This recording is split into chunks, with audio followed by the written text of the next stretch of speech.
She walked into the courtroom that morning with a calm smile. The kind people wear when they believe the story has already been decided. Her lawyer leaned in and whispered something rehearsed. Something meant to sound reassuring, and she nodded with that familiar confidence. It was the same nod she had practiced for months, the nod of a sister who had done everything right. To the judge, to the gallery, to the reporters sitting quietly in the back rows, she was the responsible one. The caretaker. The woman who stepped in when I supposedly lost control. No one looked at me, not really. They didn't need to. In their minds, I was already a problem that had been managed. I remember sitting there, hands folded, listening to my own life being summarized as a medical inconvenience. Words like unstable, unpredictable, a danger to himself floated through the room, as if they were facts instead of accusations. Each word landed quietly, but together they built a wall I had been trapped behind for months. I didn't interrupt. I didn't react. I had learned that reacting was exactly what people expected from someone they had already decided was broken. For months, that lie had followed me everywhere. She told doctors I was unstable, told family members I was dangerous, told distant relatives and complete strangers that she was protecting me from myself. The story was always delivered with the same careful sadness, the same controlled breath, the same look that suggested exhaustion rather than ambition. Every conversation added another layer to the narrative, until it stopped sounding like a rumor and started sounding like a diagnosis. Each sentence chipped away at who I was until the label replaced my name. Inside the facility, time didn't move forward, it circled. Days were measured by meals, by check-ins, by the sound of keys on metal. Nurses spoke to me kindly, but cautiously, as if kindness itself could trigger something.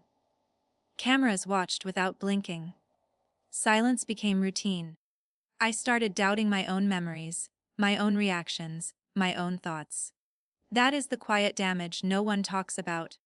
How easily certainty dissolves when everyone around you agrees on a version of you that you don't recognize. Meanwhile, outside, she was thriving. While I was locked behind monitored doors, my life reduced to schedules and silence, she was free to rewrite the story however she wanted. She accepted sympathy with practiced humility, donations with hands that shook just enough to look genuine, praise with a soft smile that never quite reached her eyes. People called her brave, strong, selfless. And every time they did, something in her shifted. She grew bolder, less careful. Because when the world rewards you for a lie, you start believing you're untouchable. What they never saw was the version of her that appeared when no one was watching. The careful pauses disappeared. The concern melted away like it had never existed. In private, she joked about how easy it was to convince people once fear was introduced. She talked about money like it was already hers, about control like it was permanent. She said the system didn't ask too many questions as long as you sounded worried enough.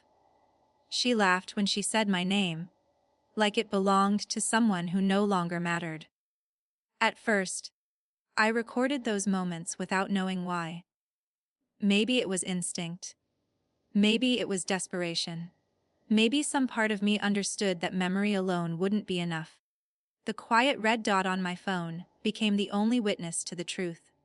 Every careless word, every laugh, every plan spoken out loud, because she believed there would never be consequences. There were nights when I replayed those recordings, just to remind myself that I wasn't imagining things. That I wasn't broken.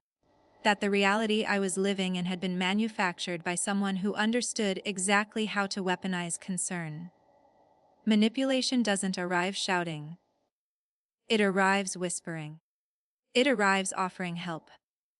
And by the time you realize what's happening, the door has already closed behind you. When the case finally reached court, she believed she had already won. Her lawyer spoke confidently, framing every decision she made as an act of love. They described her actions as necessary, painful sacrifices made by a sister who had no other choice. The recordings, they argued, were misunderstandings, fragments taken out of context, jokes exaggerated by stress, words twisted by resentment. The judge listened patiently, flipping through documents, nodding occasionally, giving nothing away. As I waited for my turn, the room felt heavier with every passing minute. I could feel eyes on me, not curious eyes, but cautious ones. The kind that look at you the way people look at something they don't quite trust. It felt like I was being asked to prove my sanity instead of my innocence. I didn't speak much. I didn't need to. I simply asked for permission to play the recording. The sound of her voice filled the courtroom before anyone could stop it. Calm. Amused. Confident. She talked about locking me away like it was a strategy, not a tragedy. She joked about how once someone is labeled unstable, no one ever questions the person holding the keys. She spoke about money openly, about how control always follows perception. There was no fear in her voice. No concern. No love. Just calculation. Just certainty. Just the truth she never thought anyone else would hear. The room changed. You could feel it shift, like the air itself had thickened. Her lawyer stopped writing. The judge's expression hardened. People in the gallery leaned forward without realizing they were doing it. Each sentence peeled away the saintly image she had built so carefully, exposing something colder underneath. When the recording ended, there was a silence so deep it felt louder than any argument. For the first time, she didn't know what face to wear. The smile disappeared. The confidence cracked. She looked smaller somehow, not because she was being punished yet, but because she had been seen. Truly seen. And in that moment, everyone finally understood what I had been living with for months. The ruling didn't take long. Control of the estate was frozen. Her authority over my life was revoked immediately. An investigation was ordered, not just into what she had done to me, but into how she had benefited from it financially and publicly. Awards were questioned. Donations were reviewed. The narrative she built began collapsing under its own weight. She didn't look at me as she left the courtroom. She couldn't. Because the story she created had turned on her, and there was no one left to perform for. I didn't walk out feeling victorious. There was no celebration waiting for me outside. I walked out feeling real again, like my name had been returned to me after being borrowed for too long. My voice mattered.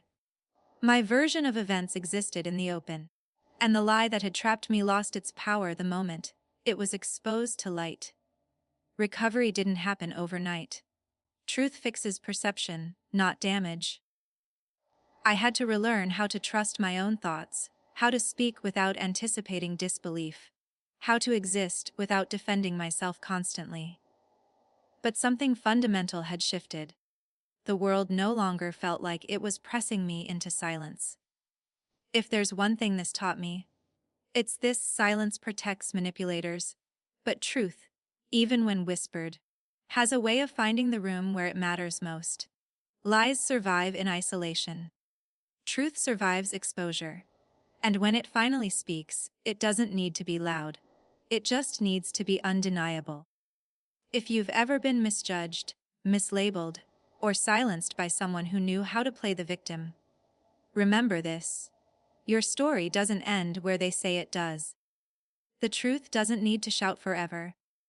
It only needs the right moment to be heard. And when it is, everything changes.